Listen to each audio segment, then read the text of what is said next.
market audience is a market audience, but all the other shows, some could be comedy, some are musical, but it's a different audience. It is on that point that we are banking on our fans, we are banking on our sponsors, we are banking on those who believe in us. Bamanyi lwaki bagenda okujja okusooka okuwagira TPaul 256 nga temuli mbira yonna temuli backlog yonna yonna, because also this is an open market.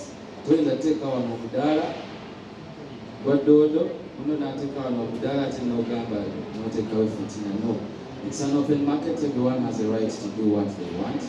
Alright, yes, oli ku Glosh TV nga bulijjo, nateera njagala kubanga nkubuuzaako muganda wange gwe wenna atugoberera wano ku mukutu gwaffe gwa YouTube nti wasiibye otya, ogamba otya, kansubire oli bulungi. Nateera nkujjukiza nti nja kusaba muganda wange genda wansaawo osubscribinge, olikinge, ateera osharinge, still osobola okomentinga okusinzira ku video eno nga oba okoze ki, nga woba ogirabe. Nateera nyongera okubanga nkujjukiza gwe wenna eyandyetaaze okubanga olanga naffe aba Glosh TV, osobola okubanga otunoonyako kanamba kaffe ak'essimu 0750 312083 oba 0750 312083. ojja kubanga osobola okubanga otufuna, tujja kubanga tukulangira bizinesi yo, osobola okubanga naawe ogikuba abantu mu maaso. I'd like to take this opportunity to thank each and everyone that has spared some time and their resources to come here. It is not easy living in this place. I felt it. But the media houses, the bloggers, the different companies in here, and most especially Next Media, thank you so much for believing in this cause. It's been a great privilege working with you. Nevela, thank you for being so hospitable and accepting us to have this press conference here. Then I want to go back to the management of the different artists that are represented here. Thank you for trying so hard. Victor Rose, Valley Music, Kacheche, Omega, Dixon, Posha, G-Boy, Fat Zamani, and to mention but a few. Thank you so much.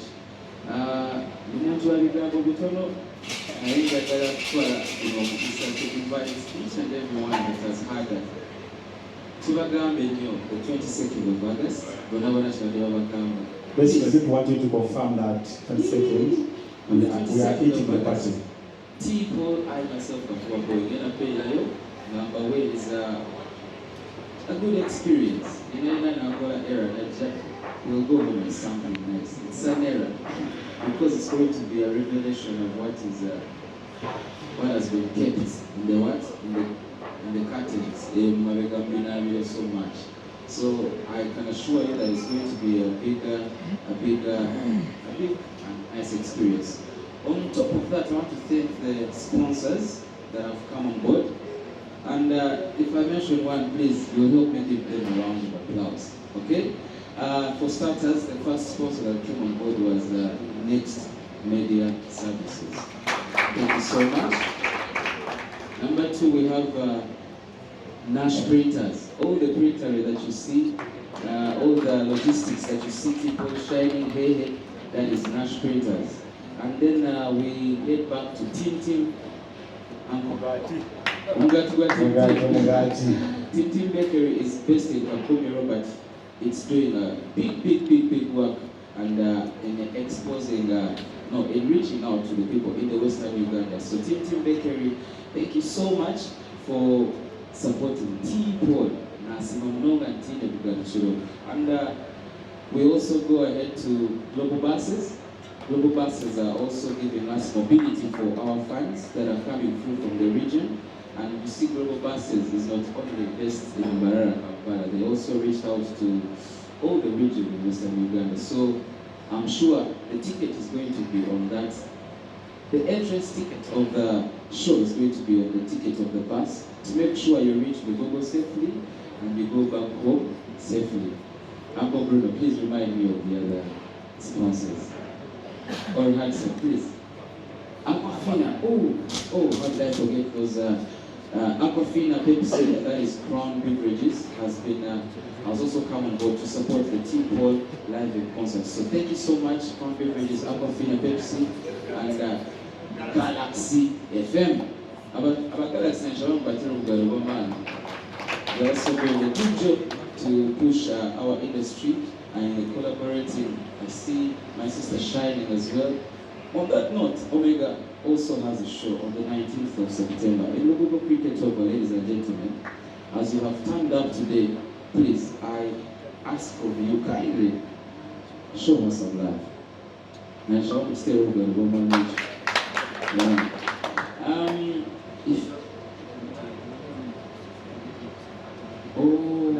Alright, so Okuva Murewa Olunyeni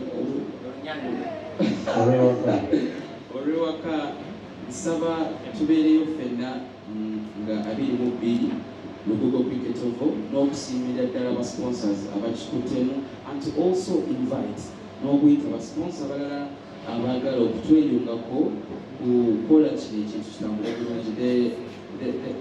The door is still open and we are open to discussions, and it will be a privilege working with each and every one of you. MTN Momo, how to get your link, how to get your tickets. For now, the MTN Momo link is open. You can dial *165 hash, *165 *20 hash, and there will be a list of all the events that are happening in Mukasera Kadakao Maso, and you'll see TPaul live in concert 22nd of August. Please feel free to buy a ticket online, and also the physical tickets. The physical tickets, we are yet to communicate the selling points, but the first selling point we know is next media. You can reach there, ask for Makona can also direct you to the office where the tickets are, and we can start from there. Next media is on top of that thing. Otherwise, you can maybe to Matara Kurelas. Nobody.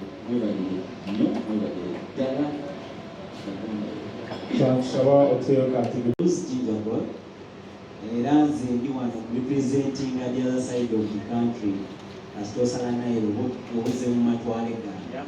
So this concert is not going to be about only Kore, but the whole industry, the whole country. We know celebrating our cultures. We know to showing on. I met my brother, I think, back in 2022.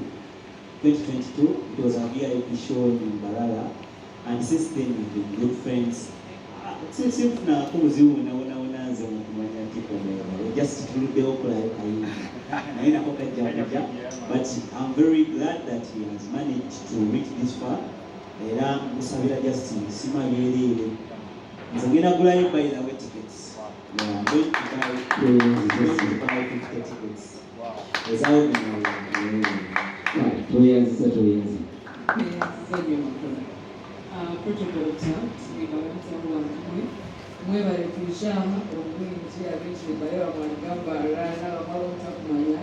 Thank you so much for coming out for TPaul. And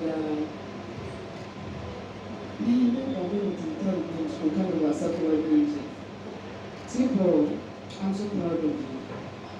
I'm so proud of you. Kindly, you know my name, the sky is the limit. But I thought now I'm not discouraging. I was whatever. I'm getting to end up my son and to be told which because the music you are coming to just know what children come. So to be a him, is a capacity. Mukataja, the transfer of the to Atayo, without taking a big step. So name of one mark shows a one disease. So the Bashar learning the local man was on TPaul and Okuva Cricket Over.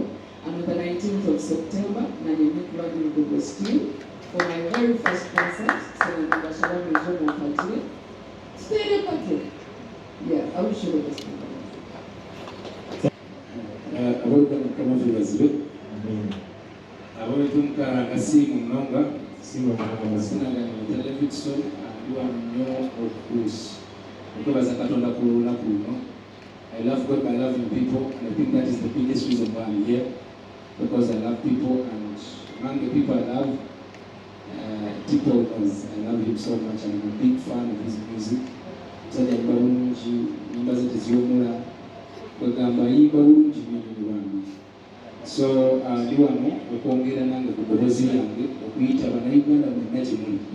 Abali mu Northern Uganda, abali mu West, abali mu East, abali mu South, mujje tubeerewo omuyimbi ayimba ebituufu, ayimba ayimba eddoboozi ddungi. Recently waliwo omukolo gwe twabaddeko najja nga ne audience nanyumiddwa yayimbye bulungi. He has a very, very, very beautiful voice. And I think Uganda mujje muveeyo bulungi tugize olugogo tutekovo. Ekyo ekifo ekyo tebakikolera mu international artist. Bakikolera ffe kikola kiri mu Uganda. So banaganda bwe tuleka abayimbi abebwe bajja ne bajuza ekifo kyaffe ate nga kyaffe. Kale tugamba tekikola nnyo makulu. So mujje tumulage omukwano bwe tulaze abayimbi bonna abadde ne show zaabwe. Bwe tulaze abayimbi bonna abali bakozeko show ku lubugu. Mujje tukyongere kibeere ky'amaanyi nnyo tuguze ekifo ekyo. Nange mwennyini ngenda kugulayo tickets 10. But it's good to go down. Thank you so much for it. So yazino tickets njazimuwanza aluziwa omuntu abantu bawulira bamupeerera amasapootinga bamuli abali bamumasaba nnyo olunaku lwaleero leka tujuze internet tugijuze TPaul because he really deserves the love and the support. My brother, you're loved. The fact that you're even here already, look at all these people. Bana abantu boka bano balabatandika show yaffe. They're here and yakobaza bana mawulire namwe mukama abasanyusira bawomesa. Thank you so much, my brother. Wish you the best and we will testify. We definitely do. God bless you. Pusha Owamashaza as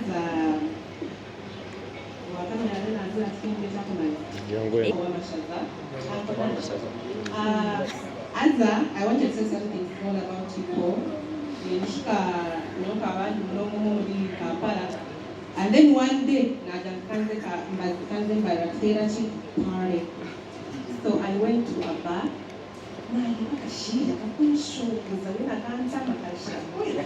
I remember Bruno Alvay. Where the just Kalibara, Akakasiza kaisho ngaramuza Akakasiza yeah, TPaul, but in my mind I had Paul T. So on my I'm stalking. And since then I kept calling him Paul T until Uncle Bruno was like, no, get his name right with TPaul. And I've been a fan since then, so sure, this guy has good music in he looks good. After that is all after that now I didn't want to so I'm really happy to be here. Thank you very much. Thank you so much. We can have